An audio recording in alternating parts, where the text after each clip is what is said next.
어느 교회 집사님이 술을 먹고 싶더랍니다. 그래서 그 집사님이 차마 술집은 가지 못하고 그래가지고 치킨집에 전화를 해서 술과 닭을 시켰다고 합니다.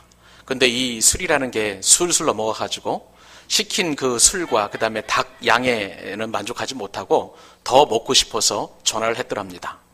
근데 그 치킨집에 전화를 했는데 공교롭게도 목사님이 전화를 받는 거예요. 그러니까 목사님 집 전화번호하고 이 치킨집 전화번호가 끝자리가 다른데 어떻게 누르다 보니까 이 집사님이 목사님 댁으로 전화를 하게 되었고 공교롭게 목사님이 전화를 받게 되었습니다. 여보세요 하는 그 집사님의 목소리를 들으니까 목사님이 깜짝 놀라서 집사님, 생전에 전화도 안 하는 그 집사님께서 전화를 주시니 좀 무슨 일이 생긴 것 아닙니까? 라고 이렇게 물었습니다. 그런데 더 깜짝 놀란 것은 집사님이십니다. 아니 목사님, 왜 술집에서 전화를 받으십니까? 그렇게 이야기를 하더라는 것이죠. 여러분, 이게 보통 사람들의 생각입니다. 자신은 옳다고 판단하고 또 나름대로 또 생각하고 또 결정했는데 어느 생각에 보니까 그 판단과 결정이 그르다는 것이 바로 이 목사님의 얘기를 들으면서 제가 들었던 생각입니다. 또 다른 목사님의 이야기입니다. 목사님께서 7년 동안 사모님과 연애를 하게 되었습니다. 캠퍼스 시작할 때부터 캠퍼스 커플이 되어서 7년 동안 열렬히 사랑을 하고 결혼을 하게 되었는데, 근데 놀랍게도 결혼한 지 2달 만에 어떤 생각이 들었냐면, 이거 내가 잘못 선택한 것이 아닌가? 내가 실수한 게 아닌가라는 그런 생각이 들더랍니다. 그만큼 위기를 맞을 정도로 목사님의 결혼 생활은 정말 힘든, 파경에 이를 정도의 고통 가운데 있었습니다. 그런데 하나님의 은혜로 그 파경의 위기를 넘고 나중에 부부 관계가 회복이 되어서 그때 당시를 회상을 했었습니다. 근데 참 놀라운 것은 사모님께서도 그때 당시의 결혼 생활이 너무나 힘겨워서 이 사람이 정말 하나님께서 허락해 주신 내 배우자가 맞는가? 이 인간이 정말 하나님께서 나에게 허락해 주신 남편이 맞는가? 그렇게 생각을 했더라는 것이지요. 7년 동안 연애하면서 서로 간에 확인했더랍니다. 목사님과 사모님은.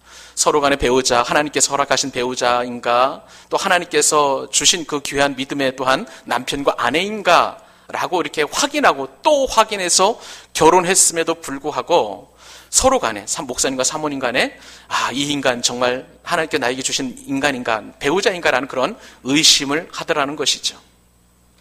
저는 이 2가지 사례를 바라보면서 우리가 생각하고 판단하는 것들이 얼마나 제한적인지 그것을 한번 생각을 해보게 되었습니다. 우리의 판단은 항상 그런 것이죠. 우리가 절대 옳다라고 생각했던 것이 엉터리일 때가 얼마나 많은지를 대변해주는 그런 이야기라고 할 수가 있는 것입니다. 우리는 주어진 상황에서 항상 그 주어진 정보를 가지고 그 상황에서 판단하고 또 결정을 내리게 됩니다. 그러다 보니까 얼마나 우리가 쉽게 오해하고 또 판단하게 되고 남을 정죄하는지 모릅니다. 특히 교회에서 이런 일은 비일비재하게 일어나게 되는데요. 무엇보다도 우리 교회에서 아주 유명한 통신사가 하나 있는데 그것은 바로 카더라 통신사입니다. 누가 뭐라 하더라, 누가 이렇다고 하더라, 이 카더라 통신 때문에 우리는 그러한 카더라 통신을 통해서 들려오는 그 이야기를 듣고 쉽게 거기에 또 빠져 넘어가고 얼마나 부화내동하면서 우리의 신앙의 근본이 흔들리는지를 모릅니다. 여러분, 우리가 붙잡아야 될 것은요, 카더라 통신이 아니라 하나님의 말씀인 줄로 믿습니다. 왜냐하면 카더라 통신은 절대 진리가 아니기 때문에 그래요. 항상 제한된 정보를 가지고 그리고 그것이 마치 전부인 양 부풀리는 경향이 있기 때문에 이 카더라 통신을 우리가 절대 신뢰할 수는 없는 것입니다. 그 대신 절대 불변의 진리인 하나님의 말씀을 붙들게 되면 우리의 신앙의 심지는 견고해지고 우리는 더욱 믿음의 반석에 서게 될 줄로 믿습니다. 여러분, 하나님의 말씀과 그렇기 때문에 카더라 통신은 서로 반비례합니다. 우리가 하나님의 말씀에 집중하고 우리가 기도하면서 올바른 분별력을 갖게 된다면 아무리 그럴듯한 카더라 통신, 그 통신사에서 제공하는 정보를 할지라도 우리는 흔들리지 않게 돼요. 그러나 여러분, 우리가 말씀을 소홀히 하게 되고 기도를 집중하지 않을 때에는 카더라 통신이 점점 우리의 마음과 생각을 주장하고 또 이끌어가기 때문에 쉽게 우리의 마음이 흔들리게 되는 것을 볼 수가 있는 것입니다. 그러므로 사랑하는 여러분, 말씀에 집중하고 또 기도에 전념할 때에 10중 8구 카더라 통신이 제공해 주는 그러한 정보를 할지라도 우리의 귀를 기울이지 않고 하나님의 말씀에 집중하여서 하나님의 뜻을 구별하는 저와 여러분 될 수 있기를 바랍니다. 오늘 우리는 하나님의 말씀을 들어야 하는 거예요.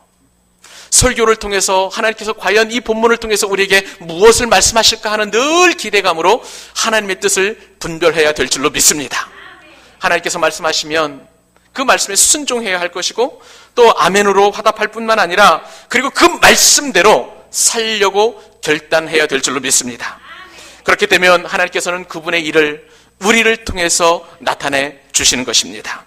그러므로 우리가 늘 염두에 두어야 될 것은 하나님의 말씀인 것입니다.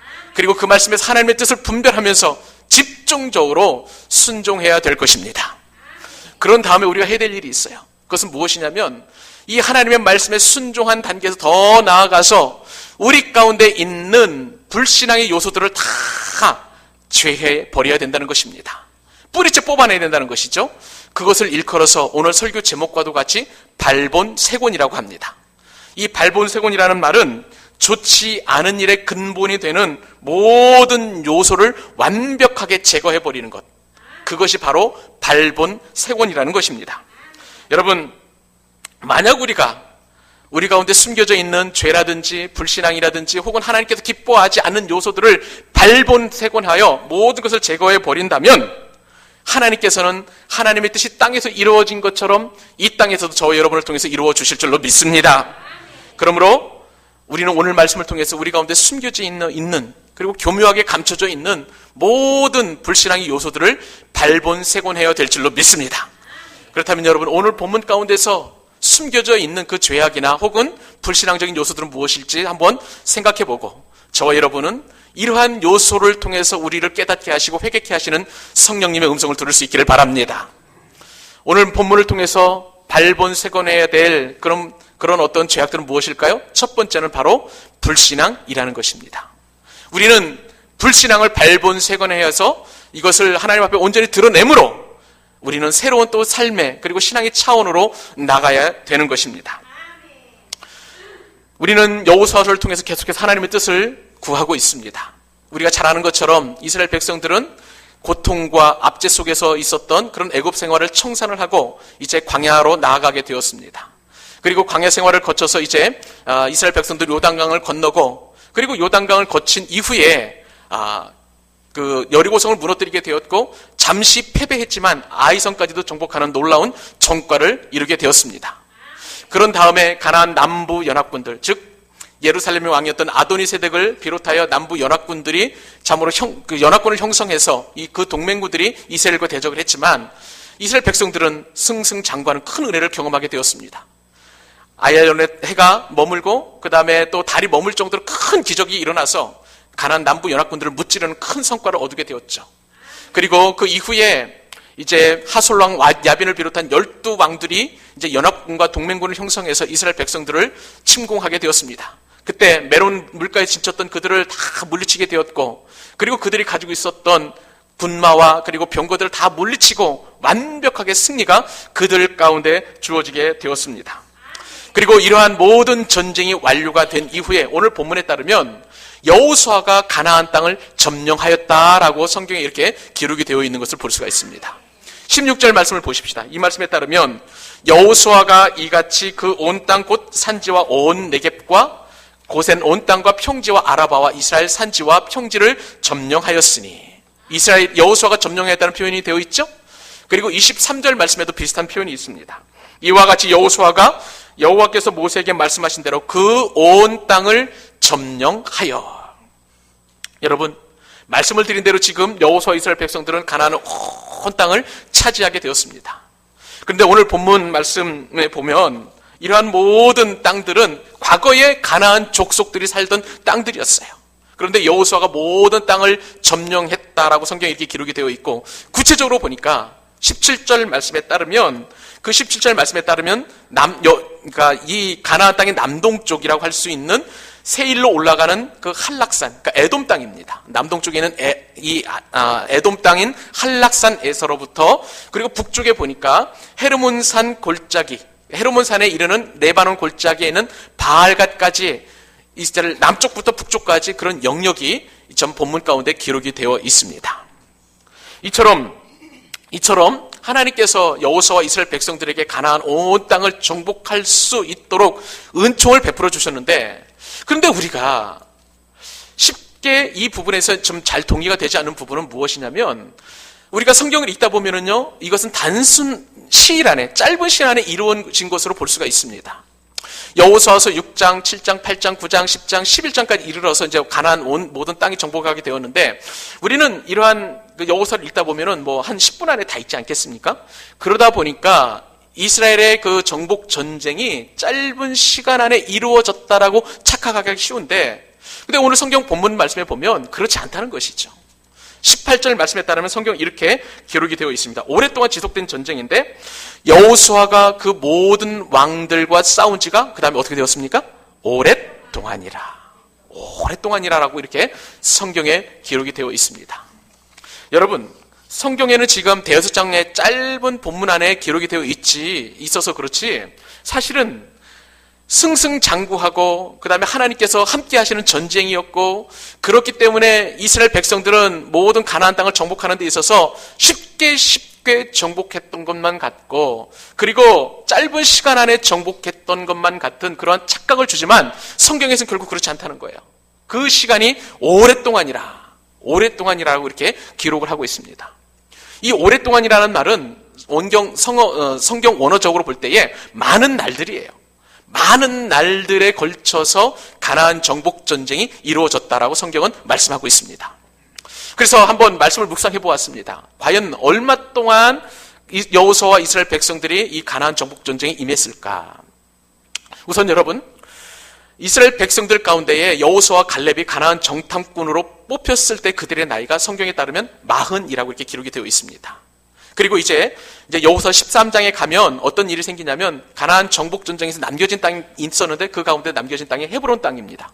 근데 그 헤브론 땅을 여호수아에게 갈렙이 요청을 합니다. 이 산지를 내게 주소서라고 이렇게 요청했었을 때에 갈렙의 나이가 85입니다. 자, 40이 시작해서 85에 지금 그 땅을 달라고 그랬는데, 근데 여러분, 우리가 잘 아는 것처럼 이스라엘 백성들의 광야 생활은 몇 년입니까? 40년입니다. 그러므로 45년 가운데서 40을 빼게 되면 적어도 가나안 정복 전쟁은 5년 이상이었음을 우리가 성경을 통해서 알게 된다는 것입니다. 여기서 우리는 깊은 영적인 의미를 한 가지 생각해 볼 필요가 있습니다. 하나님께서 젖과 꿀이 흐르는 땅을 주시기로 약속을 하셨어요. 그리고 하나님께서 가시는 곳곳마다 함께 하시는 전쟁이었기 때문에 여호수아와 이스라엘 백성들은 승승장구하게 되었습니다.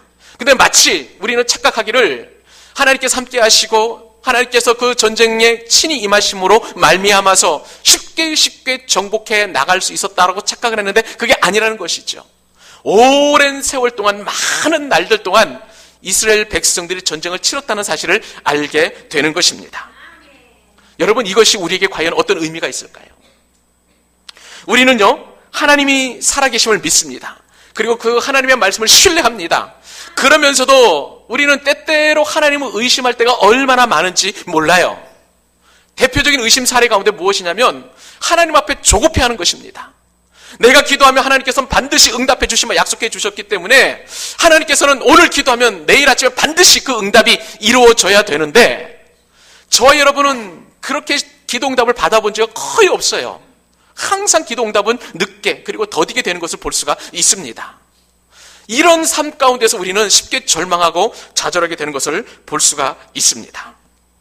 여러분, 우리는 교회 생활하면서 얼마나 조급해하는지 몰라요. 한번 예를 들어볼까요? 하나님께서 우리에게 은혜를 주실 때 특별히 어떤 은혜를 주시냐면, 어떤 분들이 억울한 일을 당해가지고 송사를 당했다고 한번 생각을 해보십시다. 근데 그 송사가 너무나 힘겨운 그런 어떤 송사예요. 그래서 하나님 앞에 기도하고 때로는 여러 돕는 손길들을 붙여달라고 하나님 앞에 기도합니다. 그런데 하나님께서 마음에 확신도 주시고 또 이길 수 있는 그런 도움의 손길도 주셨음에도 불구하고 그 송사가 지지멸렬하게 갈 수밖에 없어요. 그럴 때 우리는 의심하게 됩니다. 이거 과연 하나님께서 나를 도와주시는 건가?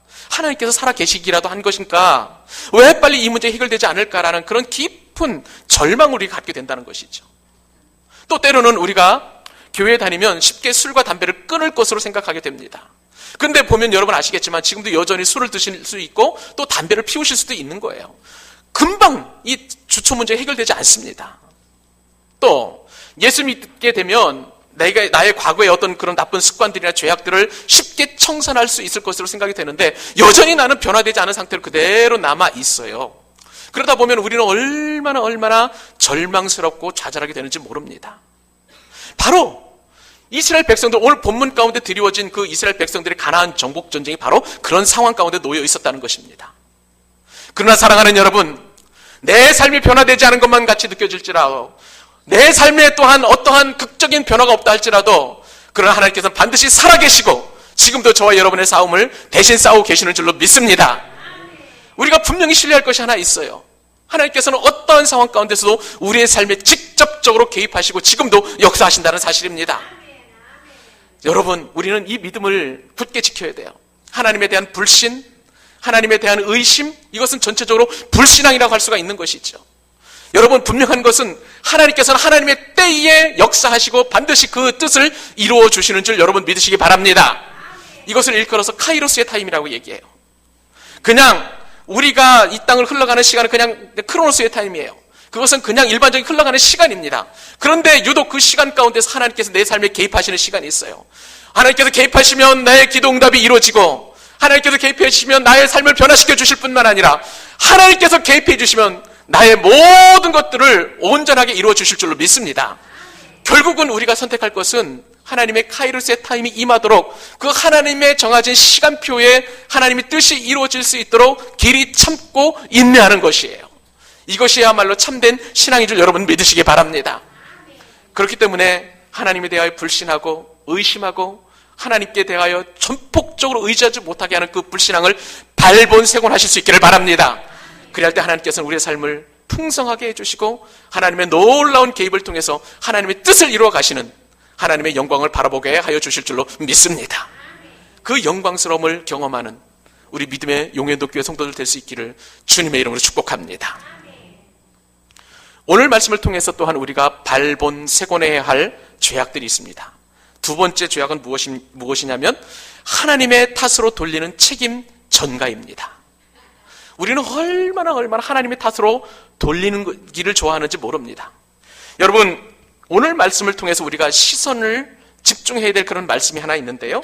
그 말씀은 바로 19절과 20절 말씀입니다. 이 말씀에 따르면 기본 히위 족속 이외의 가나안 족속들을 다 진멸하셨다라는 그런 성경 말씀이 기록이 되어 있는데 제가 읽어보겠습니다.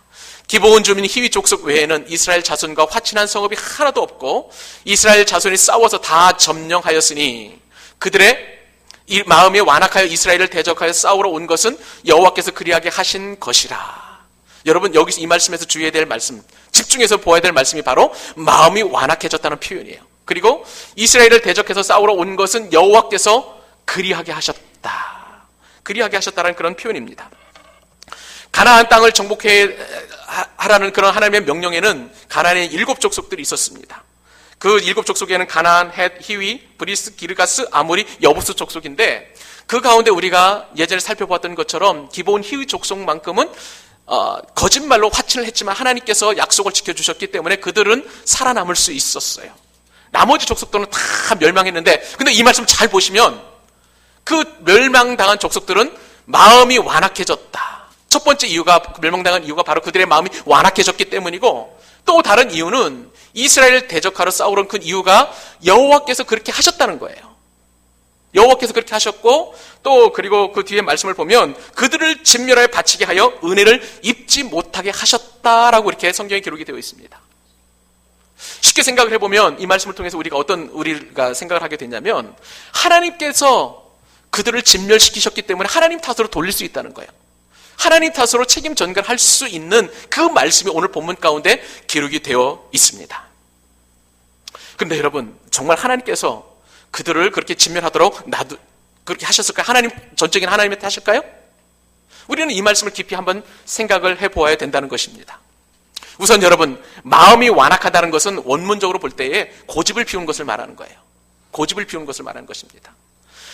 이 가나안 6 족속들은요, 고집을 피웠어요. 그래서 기본 히위 족속과 달리 계속 이스라엘 군사들을 대적을 했었습니다. 그들은 고집을 꺾을 수 있음에도 불구하고 고집을 피우기로 선택을 했기 때문에 그들은 진멸을 당할 수밖에 없는 것입니다. 그리고 또 그 뒤에 말씀을 보니까 하나님께서 그들에 대하여 그렇게 되도록 내버려 두셨다는 거예요. 여러분, 하나님의 사역 가운데 정말 두려운 사역이 하나 있는데 그것이 뭐냐면 바로 내버려 두는 겁니다. 하나님 탓으로 돌려드리도록 내버려 두는 거예요. 자, 이것이 왜 큰 죄악일까요? 한 가지 실례를 한번 들어보도록 하겠습니다. 여러분, 요즘 우리나라에 동성애에 대한 옹호의 물결들이 계속 일어나고 있습니다. 동성이라는 것은 김씨와 김씨, 그 동성동반할 때 그 동성이 아니고 남자와 남자, 그 다음에 여자와 여자끼리 결혼하고 결혼 생활하는 것을 동성동본이라고, 동성애라고 합니다. 그런데 이 동성애를 옹호하고 주장하는 그러한 정치인이 있는데 외국 언론과의 그 인터뷰에서 어떤 얘기를 했냐면은 동성애를 적극 옹호하는 그런 발언을 했어요. 대선 주자입니다. 뿐만 아니라 그 사람이 얘기하는 것은 또 동성애를 용납하고 허용할 뿐만 아니라 또한 인권 헌장까지 만들어야 된다고 이렇게 이야기했습니다. 그러면서 우리나라도 이제는 선진국처럼 이렇게 동성애에 대해서 널리 알려야 된다는 것이죠. 여러분, 동성애를 그 정치인이 주장하는 것은 차별금지법하고 그 다음에 또한 인권 헌장인데요. 이것이 만약에 법안으로 채택하게 된다면 우리 자녀들은 어떠한 교육을 받게 되냐면요, 동성애가 정상이라는 그런 교육을 받게 됩니다. 그리고 저 같은 사람이 만약에 남자와 남자가 결혼하는데 주례를 서지 않으면 저는 감옥에 가야 돼요. 그런 일이 이제 앞으로 이루어질 것입니다. 근데 이처럼 동성애가 점점 많은 사람들의 호응을 얻게 되는 이유 가운데 하나가 무엇이냐면 유전적인 요소 가운데에 동성애의 그 요소가 있다면 이제는 허용이 된다라는 그런 것에 대하여 많은 사람들이 공감하고 있다는 것이죠. 유전적인 요인이 무엇입니까? 하나님께서 우리를 남자와 여자로 창조해 주신다는 우리는 창조 섭리를 믿는데, 그런데 그들 입장에서 바라볼 때에 하나님께서 실수해서 여자로 태어날 사람을 남자로 태어나게 하셨으니 이제는 여자로 다시 돌아가는 것, 수술을 통해서 여자로 돌아가는 것, 그래서 그렇게 동성애를 하게 하는 것은 맞다라고 이렇게 이야기하는 거죠. 이 일들이 이제 비일비재하게 일어나는 것이고, 지금도 그 동성애에 대해서 옹호적인 입장을 가지고 있는 사람들은 세뇌당해서 그것을 계속 고집하면서 이렇게 주장하고 있는 것을 볼 수가 있습니다. 여러분, 이 고집을 꺾지 않는 것, 마음을 완악하게 하는 것은요, 하나님께서 그대로 그냥 내버려 두신다는 큰 저주의 상징입니다. 하나님의 그 굉장히 두려운 사역 가운데 하나가 이 내버려 두심인데, 사도 바울은 얼마나 두려운 마음에서 이 내버려 두심에 대해서 이렇게 표현을 하고 있습니다. 로마서 1장 24절 말씀에 따르면 사도 바울은 하나님의 내버려 두심을 이렇게 표현합니다. 그러므로 하나님께서 그들의 마음을 정욕대로 더러움에 어떻게 하셨다고요? 내버려 두사 그들의 몸을 서로 욕되게 하셨으니. 로마서 1장 26절 28절 말씀에도 또 하나님의 내버려 두심에 대한 그 말씀이 나와 있습니다. 이 때문에 하나님께서 그들을 부끄러운 욕심에 내버려 두셨으니 곧 그들의 여자들도 순리대로 쓸 것을 바꾸어 영리로 쓰며 그와 같이 남자들도 순리대로 여자 쓰기를 버리고 서로 향하여 음욕이 불릴 듯하며 남자와 더불어 부끄러운 일을 행하여 그들의 그릇됨을 때문에 상당한 보응을 그들 자신이 받았느니라. 또한 그들이 마음에 하나님 두기를 싫어하며 하나님께서 그들을 그 상실한 마음대로 내버려 두사. 하나님께서 내버려 두셨다는 거예요. 고집을 꺾지 않도록.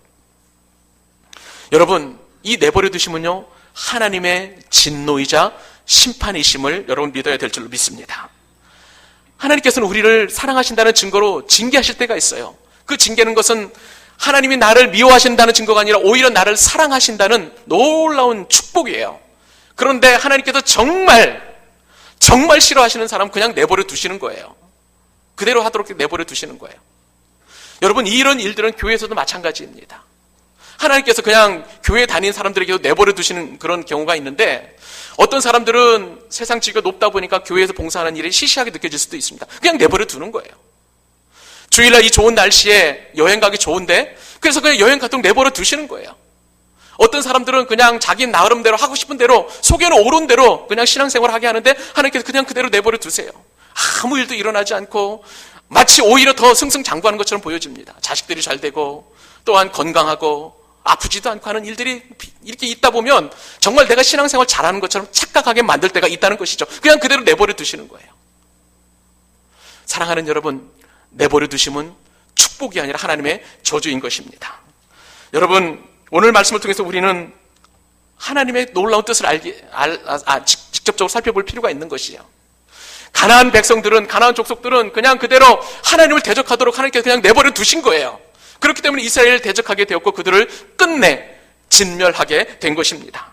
가나안 사람들의 진멸은 결국 그들 자신들의 선택이었고, 이로 말미암아 그들은 하나님이 책임이 아니라 스스로 진멸의 길로 갈 수밖에 없었다는 것을 우리는 깨달을 필요가 있는 것이죠. 이에 대해서 사도 바울은 이렇게 이야기합니다. 로마서 2장 5절 말씀에 다만 내 고집과 회개하지 아니한 마음을 따라 진노의 날 곧 하나님의 의로운 심판이 나타나는 그날에 임할 진노를 내가 쌓는도다. 여러분, 하나님의 내버려 두심은 내가 고집을 꺾지 않기 때문에 그런 것입니다. 그러므로 우리는 하나님의 탓을 돌릴 수가 없는 거예요. 하나님 앞에 책임을 전가할 수가 없는 거예요. 내가 선택하고 그리고 내가 고집을 꺾지 않았기 때문에 진멸의 길로 갈 수밖에 없는 것입니다. 그러므로 이 말씀을 들을 때 하나님의 놀라운 음성을 들을 수 있기를 바랍니다. 내 가운데 혹시 마음이 완악한 부분은 없지는 않는지, 내가 여전히 하나님께서 원하시는 그 삶을 살기를 원하시는 성령님의 어떤 그 주장이 있음에도 불구하고 내가 내 고집을 꺾지 않는 거하거나 또 마음이 완악한다든가 하면 하나님께서 내버려 두실 수밖에 없는 거예요. 그것을 하나님 탓으로 돌릴 수 없다는 것이죠. 그러므로 믿음의 교우 여러분, 우리 마음 가운데 있는 하나님 탓으로 책임을 전가하려는 그러한 불신앙을 발본색원하실 수 있기를 바랍니다. 하나님을 기뻐하시는 순종의 자리로 나아가 우리 모두가 축복을 받고 은혜를 받는 저 여러분 되실 수 있기를 간절히 소원합니다. 마지막입니다. 우리가 발본색원해야 될 그런 죄악 세 번째가 있습니다. 그것은 무엇이냐면 뿌리 깊은 두려움이라는 사실입니다. 뿌리 깊은 두려움을 발본색원해야 하는 것입니다. 오늘 말씀 말미에 성경에서는 아주 특별한 진멸된 그런 사람들을 기록하고 있는 것을 볼 수가 있습니다. 그들은 아낙 자손들입니다. 성경에 보니까 11장 21절과 22절 말씀에 이렇게 기록을 하고 있습니다. 이스라엘 자손의 땅에는 아낙 사람들이 하나도 남지 아니하였고 가사와 가도와 아스돗에만 남았더라. 이와 같이 여호수아가 여호와께서 모세에게 말씀하신 그대로 그 온 땅을 점령하여 이스라엘 지파의 구분에 따라 기업으로 주매 그 땅에 전쟁이 그쳤더라. 가나안 땅의 모든 땅을 다 정복했는데 전쟁이 그치게 되었는데 마지막에 정복한 그러한 민족이 바로 아낙 자손들이라는 것입니다. 여러분, 이 아낙 자손은 창세기 6장에 나오는데요, 노아 시대에 등장했던 네피림이라는 사람들이었습니다. 그 사람들은 어떤 특성을 가지고 있냐면요, 건장한 체구를 가진 사람들이에요. 그리고 굉장히 포악하고 폭력적인 그런 사람들이었습니다. 이런 사람들이 끝까지 남아있는데, 여러분, 아낙 자손의 대표적인 사람이 바로 골리앗이에요. 골리앗은 이제 키가 너무나 크고 그 다음에 튼튼한 장수였는데, 그 장수 때문에 이스라엘 군들이 얼마나 두려워했습니까? 그때 다윗이 물맷돌 5개로 인하여 이제 그 골리앗을 물리치게 되었는데, 이 골리앗과도 같은 그 엄청난 장수가 출애굽 이후에 이스라엘 백성들 마음 가운데서 사로잡고 있었다는 것이죠. 여러분, 우리가 잘 아는 것처럼 모세가 이제 12명의 정탐꾼들을 가나안 땅에 보내게 되었습니다. 그때에 10명의 정탐꾼들의 보고가 어떤 보고가 있었는지 아세요? 민수기서 13장 33절 말씀에 따르면 그 10명의 정탐꾼들은 이렇게 보고합니다. 거기서 네피림 후손인 아낙 자손의 거인들을 보았나니 우리 스스로 보기에도 메뚜기 같으니 그들을 보기에도 그와 같았을 것이라. 그 건장한, 우람한, 그리고 용맹스러운 그 아낙 자손들을 보니까 우리는 메뚜기와 같았다는 거예요. 스스로 자존감이 낮아졌던 거예요. 그런데 이러한 마음들이 그러한 마음들 때문에 이제 이스라엘 백성들 출애굽한 이후에도 그들 마음을 사로잡게 되었어요. 그래서 어떤 사람들은 불평불만을 하게 됩니다. 하나님 앞에 정말 불평불만을 하게 되고, 우리로 하여금 왜 이토록 애굽 땅에 살게 하지 그냥 놔두지 왜 가나안 땅으로 가도록 이렇게 우리를 출애굽시켰느냐 하면서 모세를 원망하게 되었어요. 그때 하나님께서는 이러한 아낙 자손에 대한 큰 두려움을 갖고 있는 이스라엘 백성들 가운데 여호수아 갈렙 이외에는 모든 사람들을 싹쓸이 하셨습니다. 그런 마음을 가지고는 가나안 땅에 들어갈 수 없다고 말씀해 주셨던 거예요. 그런데 여러분, 이 출애굽 2세대가 가나안 땅에 들어갔을 때에도 그들 가운데는 여전히 아낙 자손에 대한 두려움을 가지고 있었어요. 그들은 건장한 사람들이었습니다. 이스라엘 백성들이 대적하기에는 너무나 큰 놀라운 그런 어떤 용병들이었어요. 그렇기 때문에 쉽게 싸움을 싸울 수 없었던 그 염려가 있었기 때문에 모든 가나안 땅들을 점령하고 그리고 남겨놓은 곳이 바로 이 아낙 자손들이었다는 것이죠. 오늘 말씀에 따르면 그런데 그런 아낙 자손들조차도 완벽하게 물리쳤다고 성경에서 말씀을 해주고 계십니다.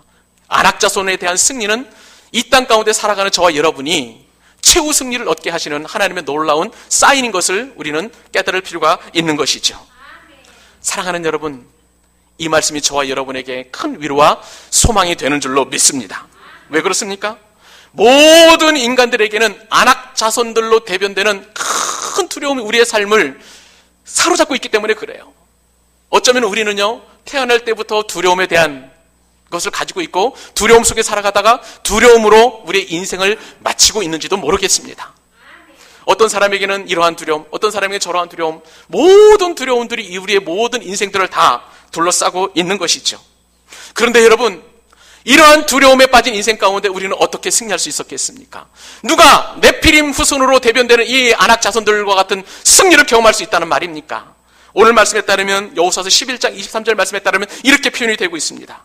이와 같이 여호수아가 여호와께서 모세에게 말씀하신 대로 그 온 땅을 점령하여, 다른 방법이 없어요. 이 말씀에 따르면 하나님의 말씀으로 모든 두려움을 이겼다는 것을 성경은 말씀해 주고 계시다는 사실입니다. 사랑하는 여러분, 이것이 뿌리 깊은 두려움을 이겨낼 수 있는 강력한 승리의 요건이에요. 하나님의 말씀을 준행할 때 우리는 모든 인생의 두려움을 이겨낼 수 있게 될 줄로 믿습니다. 내 인생에 드리워진 안악 자손과도 같은 그런 염려와 두려움, 그 걱정, 모든 것들은 하나님의 말씀을 붙잡지 않으면 그 어떤 것으로 우리는 두려움을 이겨낼 수 없다는 것을 성경은 우리에게 말씀해 주시고, 그 말씀을 붙들을 때에 최후 승리를 얻게 된다는 놀라운 진리를 오늘 말씀을 통해서 우리에게 교훈해 주고 계시는 것입니다. 사랑하는 여러분, 말씀을 맺겠습니다. 지금 여러분은 어떠한 안악이 여러분의 삶을 가로막고 있습니까? 무엇이 여러분의 앞을 가로막고 두렵게 하고 있습니까? 건강에 적신호가 켜졌습니까? 경제적으로 심각한 타격을 입으셨습니까? 또한 어떤 사람에게 협박을 당하고 쫓기고 있습니까? 장래가 불투명해서 밤잠을 이루지 못하고 있습니까? 여러분의 진로가 막막하십니까? 사랑하는 여러분, 그것이 어떤 안악이든지 간에 오늘 이스라엘 백성들과도 같이 하나님의 말씀을 붙들게 되면 반드시 여러분의 인생은 승리하게 될 줄로 믿습니다. 그 말씀을 붙들고 승리해서 승전가를 올려드리는 우리 믿음의 교우들 될 수 있기를 주님의 이름으로 축복합니다.